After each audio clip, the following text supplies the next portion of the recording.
Hello friends, welcome to the success Kendra. Friends देखिए, आज इस वीडियो में हम लोग बिहार पुलिस कांस्टेबल की जो भर्ती वर्ष 2023 में 21,391 पदों पर आई हुई है, उसके लिए आज इस वीडियो में हम लोग बिहार स्पेशल के टॉप इम्पॉर्टेंट क्वेश्चंस को कवर करेंगे जो बिहार पुलिस के एग्जाम में पूछे जाते हैं।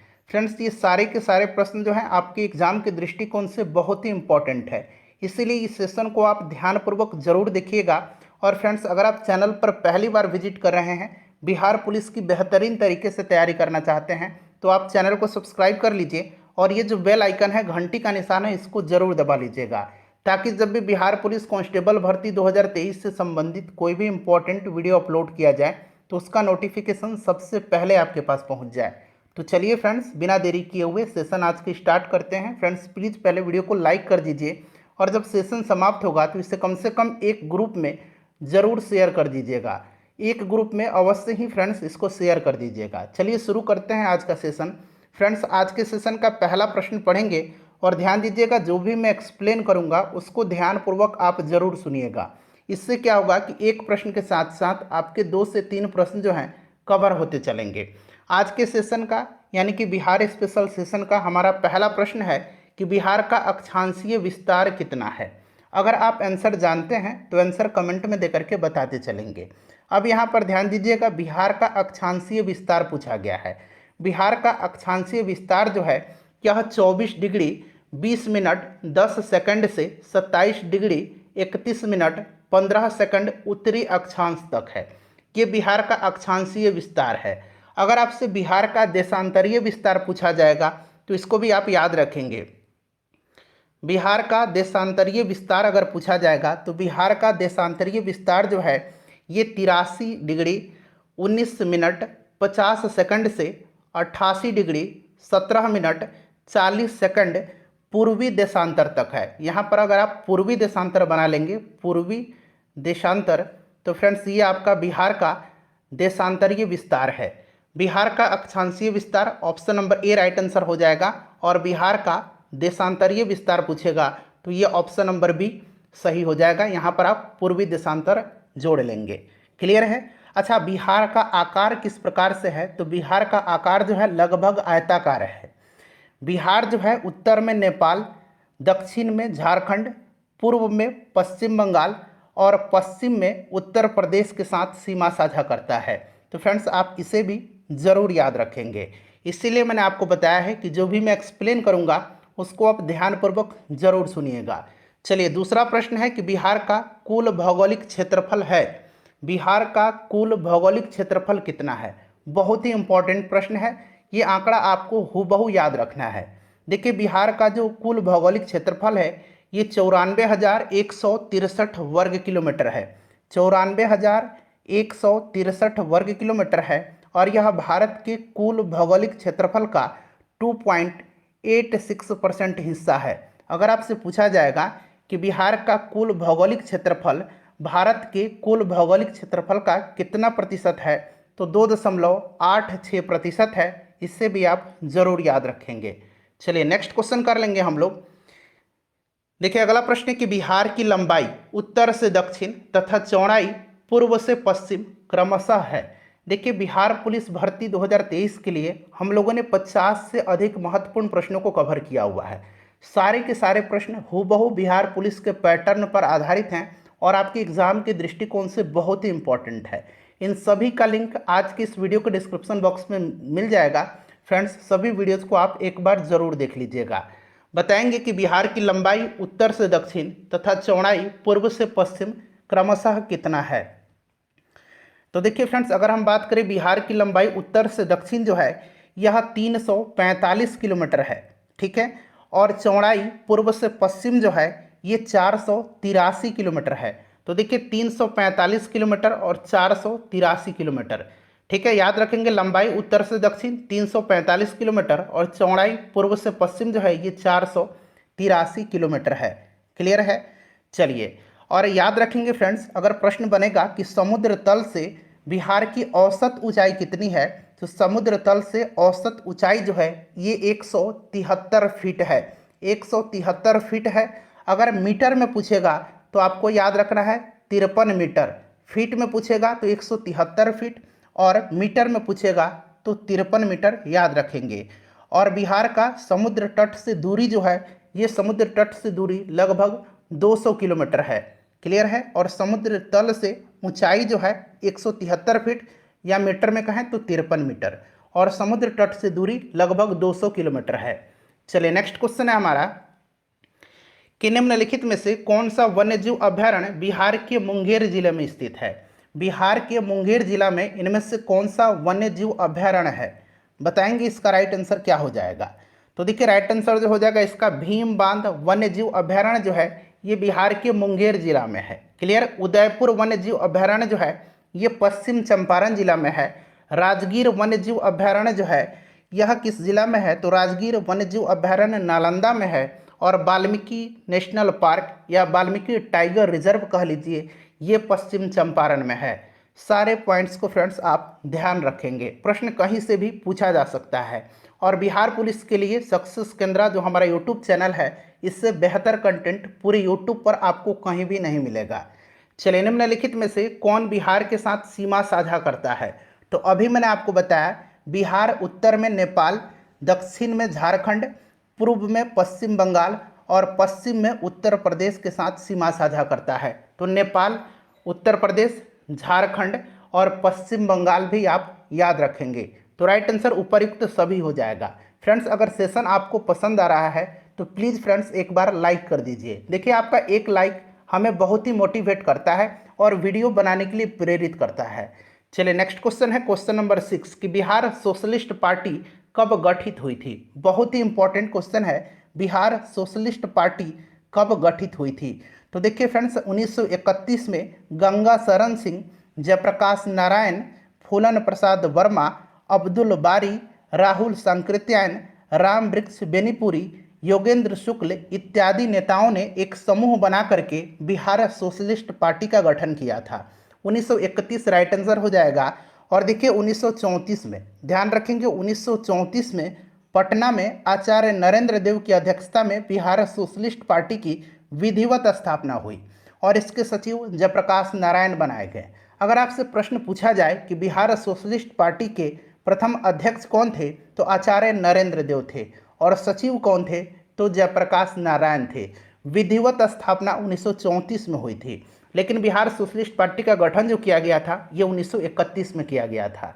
नेक्स्ट क्वेश्चन है हमारा कि बिहार में कांग्रेस का, भारतीय राष्ट्रीय कांग्रेस का पहला अधिवेशन कहाँ हुआ था।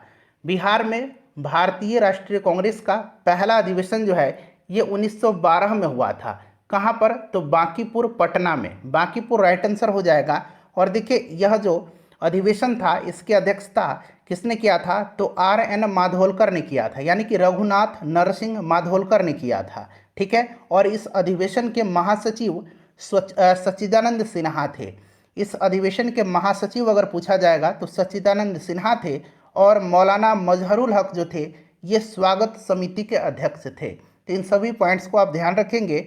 1922 में जो है भारतीय राष्ट्रीय कांग्रेस का दूसरा अधिवेशन गया में हुआ था और इसकी अध्यक्षता किया था चित्तरंजन दास ने, CR दास ने, चित्तरंजन दास ने किया था। और पटना बांकीपुर में जो अधिवेशन हुआ था 1912 में, इसकी अध्यक्षता RN माधोलकर यानी कि रघुनाथ नरसिंह माधोलकर ने किया था। नेक्स्ट क्वेश्चन है हमारा कि बिहार का सबसे ऊंची पहाड़ी कौन सा है। बिहार का सबसे ऊंची पहाड़ी या सबसे ऊंची चोटी पूछेगा तो याद रखना है ये सोमेश्वर श्रेणी की पहाड़ी है। सोमेश्वर श्रेणी की पहाड़ी जो है यह बिहार के पश्चिम चंपारण जिला में है। बिहार के पश्चिम चंपारण जिला में है। चलिए नेक्स्ट क्वेश्चन है हमारा क्वेश्चन नंबर 9 कि बिहार से लोकसभा के लिए कितने सदस्य चुने जाते हैं। यानी कि आपसे पूछा जा रहा है कि बिहार में लोकसभा की सीटों की संख्या कितनी है। तो देखिए बिहार में लोकसभा की सीटों की संख्या जो है ये 40 है। वहीं अगर आपसे राज्यसभा पूछता, यहाँ मैं लिख देता हूँ राज्यसभा, तो राज्यसभा की सीटों की संख्या जो है ये कितना है, 16 है। विधानसभा की सीटों की संख्या कितनी है, तो विधानसभा सीटों की संख्या 243 है। और विधान परिषद अगर पूछेगा विधान परिषद की सीटों की संख्या बिहार में कितनी है, तो फ्रेंड्स ये 75 है। ये सारा आंकड़ा आपको याद रखना है। चलिए नेक्स्ट क्वेश्चन कर लेंगे। अगला प्रश्न है कि बिहार प्रांतीय किसान सभा का गठन किसने किया था। बिहार प्रांतीय किसान सभा का गठन किसने किया था। तो देखिए ये किया था किसने, तो याद रखेंगे फ्रेंड्स 1929 में स्वामी सहजानंद सरस्वती ने किया था, 1929 में। ठीक है, बिहार प्रांतीय किसान सभा का गठन 1929 में स्वामी सहजानंद सरस्वती ने किया था। अगला प्रश्न है कि पटना उच्च न्यायालय की स्थापना कब हुई थी। बहुत ही इंपॉर्टेंट क्वेश्चन है। देखिए, पटना उच्च न्यायालय की स्थापना जो है ये कब हुई थी, तो याद रखेंगे सन 1916 में। और अब वर्तमान में पटना हाई कोर्ट के जो मुख्य न्यायाधीश हैं, चीफ जस्टिस हैं, वो कौन है, तो उनका भी नाम याद रखेंगे, ये हैं जस्टिस के विनोद चंद्रन। जस्टिस के विनोद चंद्रन ये वर्तमान में पटना उच्च न्यायालय के, पटना हाई कोर्ट के जो है ये चीफ जस्टिस है, मुख्य न्यायाधीश हैं। चलिए, के विनोद चंद्रन। नेक्स्ट क्वेश्चन है हमारा कि मंदार पर्वत बिहार के किस जिला में स्थित है। ये प्रश्न जो है बिहार पुलिस में ऑलरेडी पूछा जा चुका है। मंदार पर्वत जो है ये कहाँ पर है, तो फ्रेंड्स मंदार पर्वत बांका में है। मंदार पर्वत कहाँ पर है, तो मंदार पर्वत बांका में है, याद रखेंगे। मंदार पर्वत का जिक्र आपने समुद्र मंथन में सुना होगा। चलिए नेक्स्ट क्वेश्चन करेंगे कि ककोलत जलप्रपात कहाँ पर है। ककोलत जलप्रपात कहाँ पर स्थित है, तो देखिए ककोलत जलप्रपात जो है फ्रेंड्स यह कहाँ पर है, तो नवादा में है। ककोलत कहाँ पर है, तो ककोलत जो है यह नवादा में है। ठीक है, याद रखेंगे ककोलत कहाँ पर है, तो नवादा में है। अच्छा, अनुपम झील कहाँ पर है। अगर आपसे पूछा जाए कि अनुपम झील कहाँ पर है, अनुपम झील जो है ये कैमूर में है। कहाँ पर है, कैमूर में है। कांवर झील कहाँ पर है, कांवर झील, कांवर झील जो है ये बेगूसराय में है। कांवर झील बेगूसराय में है। चलिए अगला प्रश्न करेंगे, क्वेश्चन नंबर 14 कि किस वर्ष उड़ीसा बिहार से पृथक हुआ था। अब यहाँ से 3 प्रश्न आपके कवर होंगे, ध्यान दीजिएगा। सबसे पहले ध्यान देंगे कि 1912 में जो है बिहार बंगाल से अलग हुआ था और बिहार में उड़ीसा सम्मिलित था। और उड़ीसा और बिहार जब अलग हुए तो ये कब हुए थे, तो उड़ीसा और बिहार 1 अप्रैल 1936 को जो है ये अलग हुए एवं दोनों पृथक राज्य के रूप में अस्तित्व में आए। फिर बिहार से अलग होता है झारखंड। डेट सहित आपको याद रखना है, बिहार और झारखंड का विभाजन यानी कि झारखंड बिहार से अलग कब हुआ था, तो ये 15 नवंबर सन 2000 को हुआ था। 15 नवंबर 2000 को। क्लियर है, 1936 इसका राइट आंसर हो जाएगा। किस वर्ष उड़ीसा बिहार से पृथक हुआ था, तो 1 अप्रैल 1936 को। नेक्स्ट क्वेश्चन है हमारा कि बिहार का पहला हिंदी समाचार पत्र जो 1874 ईस्वी में पटना से प्रकाशित हुआ था उसका नाम क्या है। बिहार का पहला हिंदी समाचार पत्र जो 1874 ईस्वी में पटना से प्रकाशित हुआ था ये बिहार बंधु है, ये बिहार बंधु है। चलिए अगला प्रश्न करेंगे कि भारत में 16 महाजनपदों में से कौन सा महाजनपद वर्तमान में बिहार में स्थित नहीं है। बिहार में स्थित नहीं है 16 महाजनपदों में से। तो देखिए बिहार में इन 16 महाजनपदों में से 3 महाजनपद स्थित हैं बिहार में। क्लियर, कौन कौन से हैं, तो मगध है, अंग है और वज्जी है। अवंती नहीं है। ठीक है, अवंती नहीं है। अगर बात करें मगध की राजधानी कहाँ थी, तो मगध की राजधानी गिरिब्रज या राजगृह थी। ठीक है, अंग की राजधानी कहाँ पर थी, तो अंग की राजधानी चंपा थी और वज्जी की राजधानी जो थी ये वैशाली थी। ठीक है फ्रेंड्स, याद रखेंगे, और मगध की राजगृह या गिरिब्रज। क्लियर। चलिए नेक्स्ट क्वेश्चन करेंगे कि विक्रमशिला विश्वविद्यालय की स्थापना किस पाल वंश के राजा ने करवाई थी। विक्रमशिला विश्वविद्यालय की स्थापना, और एक ओदंतपुरी विश्वविद्यालय है, ओदंतपुरी। ठीक है, तो इसको भी मैं बता देता हूँ साथ साथ आपको। देखिए ओदंतपुरी विश्वविद्यालय की स्थापना जो है ये गोपाल ने करवाया था, जो पाल वंश का संस्थापक था गोपाल, इसी ने करवाया था। और विक्रमशिला विश्वविद्यालय की स्थापना जो है ये धर्मपाल ने करवाया था। धर्मपाल राइट आंसर हो जाएगा। और नालंदा विश्वविद्यालय की स्थापना आपको आगे मिलेगा। ठीक है, चलिए अगला प्रश्न करेंगे कि घोघा झील बिहार के किस जिला में स्थित है। घोघा झील जो है यह कहां पर है, बताइए राइट आंसर इसका क्या हो जाएगा। घोघा झील जो है ये कहां पर है, तो घोघा झील कटिहार में है। कहां पर है, कटिहार में है। क्लियर। चलिए नेक्स्ट क्वेश्चन करेंगे कि निम्नलिखित में से किस नदी को नारायणी तथा सदा नीरा के नाम से जाना जाता है। नारायणी और सदा नीरा के नाम से किस नदी को जाना जाता है, तो फ्रेंड्स ये गंडक नदी है।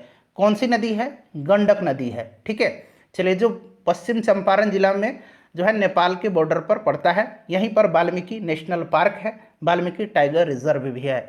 चलिए नेक्स्ट क्वेश्चन करेंगे कि त्रिवेणी नहर किस नदी पर निर्मित है। त्रिवेणी नहर जो है यह किस नदी पर निर्मित है, बताएंगे। तो देखिए पश्चिम चंपारण जिला में त्रिवेणी नामक स्थान पर से गंडक नदी से यह नहर निकाली गई है, त्रिवेणी। तो गंडक राइट आंसर इसका हो जाएगा। अगला प्रश्न है हमारे कि 2011 की जनगणना के अनुसार बिहार का शिशु लिंगानुपात कितना है।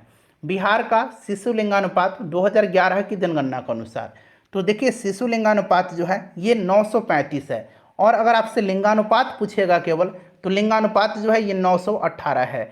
सबसे ज़्यादा लिंगानुपात वाला जिला कौन सा है, तो गोपालगंज है।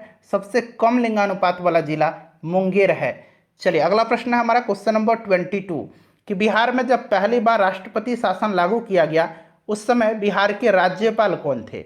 अच्छा देखिए बिहार में पहली बार राष्ट्रपति शासन लागू कब किया गया था, तो 1968 में किया गया था। उस समय बिहार के मुख्यमंत्री अगर पूछा जाएगा कि कौन थे, तो भोला पासवान शास्त्री थे। भोला पासवान शास्त्री थे। और उस समय राज्यपाल जो थे ये नित्यानंद कानूनगो थे। नित्यानंद कानूनगो थे। बिहार में अब तक 8 बार राष्ट्रपति शासन लगाया जा चुका है, इसे भी आप ध्यान रखिएगा।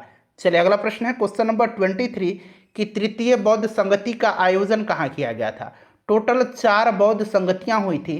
पहला संगति जो है ये कहाँ पर हुआ था, तो राजगृह में हुआ था। किसके समय में, तो अजातशत्रु के समय में। दूसरा कहाँ पर हुआ था, तो दूसरा वैशाली में हुआ था, कालाशोक के समय में। तीसरा कहाँ पर हुआ था, तो तीसरा पाटलिपुत्र में हुआ था, अशोक के समय में। यहीं आपसे पूछा गया है तीसरा, तो ये पाटलिपुत्र हो जाएगा अशोक के समय में। और चौथा हुआ था कहाँ पर, तो कश्मीर में, ये कनिष्क के शासनकाल में हुआ था। चलिए अगला प्रश्न करेंगे कि पंचायती राज संस्थानों में महिलाओं को 50% आरक्षण देने वाला भारत का पहला राज्य कौन है। पंचायती राज संस्थानों में महिलाओं को 50% का आरक्षण देने वाला जो पहला भारत का राज्य है ये अपना राज्य बिहार है। बिहार राइट आंसर हो जाएगा। 2006 में जो है बिहार ने पंचायती राज संस्थाओं में महिलाओं को 50% आरक्षण दिया था। 2006 भी आप याद रखेंगे। चलिए उसके बाद क्वेश्चन नंबर 25 है कि बिहार विधानसभा में आरक्षित सीटों की संख्या कितनी है। आरक्षित सीटों की संख्या बिहार विधानसभा में आपसे पूछा जा रहा है। तो देखिए बिहार विधानसभा में टोटल सीटों की संख्या कितनी है, तो 243 है। क्लियर, याद रखिएगा इसको। और देखिए यहाँ पर ध्यान देंगे फ्रेंड्स, अगर हम बात करें तो 38 सीट जो है ये एससी के लिए, यानी कि 38 सीट जो है अनुसूचित जाति के लिए, और 2 सीट जो है एसटी के लिए, यानी कि अनुसूचित जनजाति के लिए आरक्षित है। यानी कि टोटल कितना सीट आरक्षित है, तो 40 सीट आरक्षित है। अब 243 में से 40 घटा दीजिए, बच जाएगा कितना, तो 203 बच जाएगा। तो देखिए 40 सीट जो है ये आरक्षित है। और अनारक्षित अगर पूछेगा अनारक्षित सीट कितना है, तो अनारक्षित सीट कितना हो जाएगा, तो 203 हो जाएगा। 203 अनारक्षित है और आरक्षित 40 है। एससी के लिए 38 सीट है और एसटी के लिए 2 सीट रिजर्व है। चलिए नेक्स्ट क्वेश्चन कर लेंगे कि बिहार के कितने जिले पड़ोसी देश नेपाल के साथ सीमा साझा करते हैं। बिहार के कितने जिले पड़ोसी देश नेपाल के साथ सीमा साझा करते हैं। तो देखिए बिहार के 7 जिले जो हैं ये नेपाल के साथ सीमा साझा करते हैं। कौन कौन से जिले हैं, इनका नाम भी आपको फ्रेंड्स याद रखना है। उंगली पर इन 7 जिलों का नाम काउंट करेंगे। सीतामढ़ी, किशनगंज, अररिया, सुपौल, मधुबनी, पूर्वी चंपारण और पश्चिमी चंपारण। एक बार और मैं रिपीट कर देता हूँ, सीतामढ़ी, किशनगंज, अररिया, सुपौल, मधुबनी, पूर्वी चंपारण और पश्चिम चंपारण। अच्छा ये तो नेपाल के साथ हो गया। क्लियर, नेपाल के साथ हो गया। 7 जिले सीमा साझा करते हैं। झारखंड के साथ कितने जिले जो है झारखंड के साथ सीमा साझा करते हैं, तो झारखंड के साथ 8 जिले, उत्तर प्रदेश के साथ भी 8 जिले सीमा साझा करते हैं। और पश्चिम बंगाल के साथ अगर पूछेगा तो पश्चिम बंगाल के साथ बिहार के 3 जिले सीमा साझा करते हैं। क्लियर, चलिए आगे बढ़ेंगे। नेक्स्ट क्वेश्चन है कि कांवर झील बिहार के किस जिला में है। अभी मैंने आपको बताया था कांवर झील जो है यह बेगूसराय में है।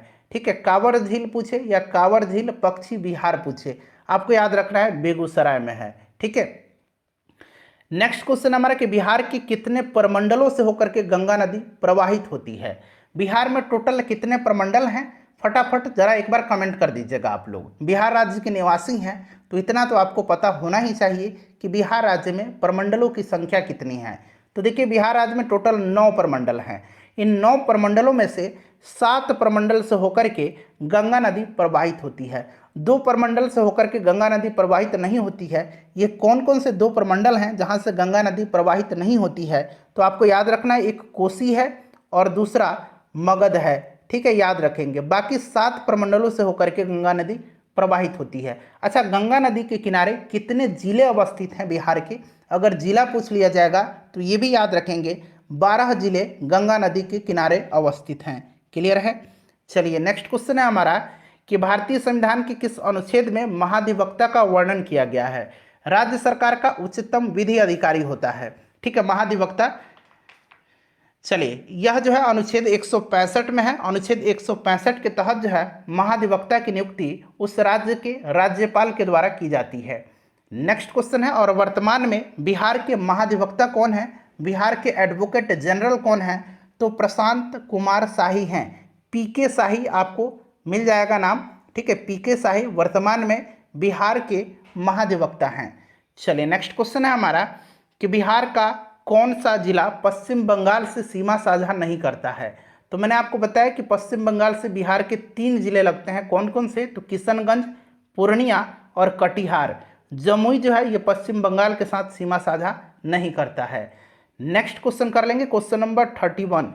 देखिए, राजपुर नहर परियोजना जो है ये स्थित कहाँ पर है? राजपुर नहर परियोजना बताएंगे। राजपुर नहर परियोजना, अच्छा, एक है जेपी सेतु, जयप्रकाश नारायण सेतु। जयप्रकाश नारायण सेतु जो है ये कहाँ पर है, किस नदी पर है? जरा आप कमेंट करेंगे। जयप्रकाश नारायण यानी कि जेपी सेतु जो है ये किस नदी पर है? जरा पहले आप कमेंट करके बता दीजिएगा। राजपुर नहर परियोजना आपसे पूछा गया है, राजपुर नहर परियोजना। अच्छा, जेपी बांध जो है, जेपी सेतु जो है ये कहाँ पर है? तो जेपी सेतु गंगा नदी पर है। ठीक है, गंगा नदी पर है। और यहाँ पर पूछा गया राजपुर नहर परियोजना जो है ये किस नदी पर है? तो देखिए, राजपुर नहर परियोजना जो है यह कोसी नदी पर है। Option number A right answer हो जाएगा, यह कोसी नदी पर है। ठीक है, चलिए, कोसी नदी पर है राजपुर नहर परियोजना। चलिए अगला प्रश्न कर लेंगे। नेक्स्ट क्वेश्चन है हमारा कि बिहार के किस जिले का महिला साक्षरता दर सबसे न्यूनतम है? अच्छा, यहाँ से आप ध्यान रखेंगे, सारे के सारे प्रश्न मैं आपको कवर करवा रहा हूँ। सर्वाधिक अगर पूछेगा साक्षरता दर वाला जिला बिहार का कौन सा है? तो सर्वाधिक रोहतास है। सर्वाधिक पुरुष साक्षरता दर वाला जिला ये भी रोहतास है। सर्वाधिक महिला साक्षरता दर वाला जिला ये भी रोहतास है। तीनों में रोहतास अग्रणी है। क्लियर? अच्छा, अब दूसरे तरफ आइए, न्यूनतम साक्षरता दर वाला जिला, तो न्यूनतम साक्षरता दर पूर्णिया का है। न्यूनतम पुरुष साक्षरता दर भी पूर्णिया का है। और न्यूनतम महिला साक्षरता दर सिर्फ आपको याद रखना है कि ये सहरसा का है। क्लियर? चलिए आगे बढ़ेंगे। नेक्स्ट क्वेश्चन है कि पलासी का युद्ध कब हुआ था? पलासी का युद्ध जो है यह कब हुआ था? तो 23 जून 1757 को हुआ था। किसके बीच? तो बंगाल के नवाब सिराजुद्दौला और अंग्रेजों के मध्य। अंग्रेजी सेना का नेतृत्व रॉबर्ट क्लाइव कर रहा था और इसमें नवाब की हार हो गई थी। बंगाल के नवाब सिराजुद्दौला की हार हो गई थी और अंग्रेज जीत गए थे। अच्छा, बक्सर का युद्ध भी याद रखेंगे। बक्सर का युद्ध 1764 में हुआ था। ठीक है। नेक्स्ट क्वेश्चन है कि बिहार में स्वराज दल का गठन किसके नेतृत्व में हुआ? बिहार में स्वराज दल का गठन जो है यह किसके नेतृत्व में हुआ था? बताएंगे। राइट आंसर इसका क्या हो जाएगा? बिहार में स्वराज दल का गठन जो है यह श्री कृष्ण सिंह के नेतृत्व में हुआ था। ठीक है, श्री कृष्ण सिंह के नेतृत्व में हुआ था और नारायण प्रसाद को इसका अध्यक्ष बनाया गया। नारायण प्रसाद को इसका अध्यक्ष बनाया गया था और अब्दुल बारी को इसका सचिव बनाया गया। क्लियर? लेकिन नेतृत्व में किसके गठन हुआ था स्वराज दल का बिहार में? तो श्री कृष्ण सिंह के। अगला प्रश्न है कि बिहार की जनसंख्या देश की कुल जनसंख्या की कितने प्रतिशत है? अच्छा, बिहार की जनसंख्या एग्जैक्ट आपको याद रखना है कितना? 10,40,99,452। ये 40 है। ठीक है, ये 40 बना लीजिएगा। 452, 10,40,99,452 है, जो कि देश की कुल जनसंख्या का 8.60% है। 8.60% है। ठीक है। नेक्स्ट क्वेश्चन हमारा कि 2011 की जनगणना के अनुसार बिहार का सर्वाधिक लिंगानुपात वाला जिला कौन सा है? अभी मैंने आपको बताया था कि बिहार का लिंगानुपात कितना है, तो बिहार का लिंगानुपात 918 है। क्लियर है? 918 है। शिशु लिंगानुपात 935 है। शिशु लिंगानुपात 935 और लिंगानुपात 918 है। और पूछा गया कि सर्वाधिक लिंगानुपात वाला जिला, तो ये गोपालगंज का है। गोपालगंज का लिंगानुपात अगर पूछा जाएगा तो ये बिहार के लिंगानुपात से ज़्यादा है। कितना है फ्रेंड्स? तो 1021 है, 1021 है, याद रखेंगे। सबसे कम लिंगानुपात वाला जिला मुंगेर है, यहाँ पर कितना है लिंगानुपात? तो 876 है। क्लियर? चलिए आगे बढ़ेंगे, नेक्स्ट क्वेश्चन कर लेंगे कि 2011 की जनगणना के अनुसार बिहार का सर्वाधिक जनघनत्व वाला जिला कौन सा है? पॉपुलेशन डेंसिटी कहाँ पर सबसे ज़्यादा है? जनघनत्व जो है ये कहाँ पर है? तो फ्रेंड्स शिवहर का सबसे ज़्यादा जनघनत्व है। और सबसे कम पूछेगा तो कैमूर का जनघनत्व है। चलिए अगला प्रश्न करेंगे कि 2011 की जनगणना के अनुसार बिहार का सर्वाधिक साक्षरता दर वाला जिला, तो मैंने अभी आपको बताया सर्वाधिक साक्षरता दर रोहतास का है, सर्वाधिक पुरुष साक्षरता दर भी रोहतास का है, सर्वाधिक महिला साक्षरता दर भी रोहतास का ही है। क्लियर? चलिए नेक्स्ट क्वेश्चन है कि ब्रह्मयोनी हिल्स बिहार के किस जिला में है? ब्रह्मयोनी हिल्स जो है ये बिहार के किस जिला में है? चलिए बताएंगे इसका राइट आंसर क्या हो जाएगा। तो ब्रह्मयोनी जो है ये गया में है। ब्रह्मयोनी कहाँ पर है? गया में है। अगला प्रश्न है हमारा क्वेश्चन नंबर 40 है कि बौंसी मेला का आयोजन कहाँ किया जाता है? बहुत इंपॉर्टेंट क्वेश्चन है। बौंसी मेला का आयोजन जो है ये कहाँ पर किया जाता है? तो बौंसी मेला का आयोजन बांका में किया जाता है। बांका में किया जाता है। एक सौराठ मेला है, एक सौराठ मेला है। सौराठ मेला का आयोजन जो है ये कहाँ पर किया जाता है? तो सौराठ मेला का आयोजन मधुबनी में किया जाता है। क्लियर है? और एक मलमास मेला है, एक मलमास मेला है। मलमास मेला का आयोजन कहाँ पर किया जाता है? तो मलमास का आयोजन राजगीर में किया जाता है। सारे पॉइंट्स को आपको ध्यान रखना होगा। चलिए नेक्स्ट क्वेश्चन है कि अजात शत्रु के उपनाम से कौन जाने जाते हैं? अजात शत्रु के उपनाम से कौन जाने जाते हैं? तो अजात शत्रु और देश रत्न, अजात शत्रु और देश रत्न के नाम से डॉक्टर राजेंद्र प्रसाद जी को जाना जाता है। Option number A right answer हो जाएगा। बिहार केसरी कहा जाता है श्री कृष्ण सिंह को, और बिहार विभूति कहा जाता है अनुग्रह नारायण सिंह को। क्लियर? नेक्स्ट क्वेश्चन हमारा कि नालंदा विश्वविद्यालय की स्थापना किस गुप्त शासक ने करवाया था? तो कुमार गुप्त प्रथम हो जाएगा इसका राइट आंसर, ध्यान रखेंगे। ठीक है? चलिए उसके बाद नेक्स्ट क्वेश्चन है कि अजगैबीनाथ मंदिर जो है ये कहाँ पर है? अजगैबीनाथ मंदिर जो है ये कहाँ पर है? तो अजगैबीनाथ मंदिर भागलपुर में है। भागलपुर राइट आंसर हो जाएगा। उसके बाद चलिए अगला प्रश्न कि बिहार राज्य विद्युत परिषद का गठन कब हुआ? बिहार राज्य विद्युत परिषद का गठन जो है ये कब हुआ था? बिहार राज्य विद्युत परिषद का गठन 1 अप्रैल 1958 को हुआ था। 1 अप्रैल 1958 को हुआ था। 1 अप्रैल 1958 को बिहार राज्य विद्युत परिषद का गठन किया गया था। नेक्स्ट क्वेश्चन है हमारा कि सरयामन पक्षी विहार बिहार के किस जिला में स्थित है? सरयामन पक्षी विहार जो है ये बिहार के किस जिला में है? तो सरयामन पक्षी विहार जो है ये पश्चिम चंपारण जिला में है। पश्चिम चंपारण में वाल्मीकि टाइगर रिजर्व है, सोमेश्वर की पहाड़ी है, उदयपुर वन्यजीव अभ्यारण्य है। क्लियर? चलिए नेक्स्ट क्वेश्चन करेंगे कि बिहार दिवस मनाया जाता है। बिहार दिवस प्रत्येक वर्ष जो है ये कब मनाया जाता है? तो 22 मार्च के दिन मनाया जाता है। और 22 मार्च के दिन जो है जल दिवस भी मनाया जाता है। इसे भी फ्रेंड्स आप याद रखेंगे, जल दिवस पूछा जाता है कि कब मनाया जाता है, तो 22 मार्च के दिन, जिस दिन बिहार दिवस मनाया जाता है। नेक्स्ट क्वेश्चन है हमारा कि बिहार में लोटा विद्रोह कब हुआ था? देखिए लोटा विद्रोह जो है ये हुआ था कहाँ पर? तो ध्यान रखेंगे लोटा विद्रोह ये मुजफ्फरपुर में हुआ था। मुजफ्फरपुर में जेल के कैदियों को पीतल का लोटा दिया जाता था, लेकिन बाद में क्या हुआ कि पीतल के लोटा के जगह इनको मिट्टी का लोटा दिया जाने लगा, जिसके कारण इन्होंने विद्रोह कर दिया। 1800 कब? तो 56 में, 1856 में। नेक्स्ट क्वेश्चन है क्वेश्चन नंबर 48 कि डच व्यापारियों ने किस वर्ष पटना में फैक्ट्री स्थापित किया था? डचों ने अपनी फैक्ट्री जो है ये पटना में कब स्थापित किया था? तो 1632 में किया था। 1632 ध्यान रखेंगे। उसके बाद देखिए पटना में 1857 की क्रांति का नेतृत्व किसने किया था? अच्छा बिहार में तो वैसे पूछा जाता है तो वीर कुंवर सिंह राइट आंसर हो जाता है, लेकिन स्पेशली अगर पटना में पूछा जाएगा तो देखिए पटना में जो है 3 जुलाई 1857 को, पटना में 3 जुलाई 1857 को पीर अली खां के नेतृत्व में विद्रोह प्रारंभ हुआ, पीर अली खां के नेतृत्व में। और उस समय पटना का कमिश्नर जो था विलियम टेलर था। कौन था? विलियम टेलर था, जिसने बलपूर्वक जो है इस विद्रोह का दमन कर दिया था। ठीक है? चलिए नेक्स्ट क्वेश्चन है कि चंपारण सत्याग्रह किस वर्ष हुआ था। चंपारण सत्याग्रह किस वर्ष हुआ था, इसका आंसर आपको कमेंट करके बताना है। और इन 50 टॉप बिहार स्पेशल के प्रश्नों में से कितने प्रश्नों का आंसर आपने सही सही दिया है, कमेंट करके जरूर बताइएगा। फ्रेंड्स, वीडियो को लाइक कर दीजिए और प्लीज़ इसे एक ग्रुप में शेयर कर दीजिए।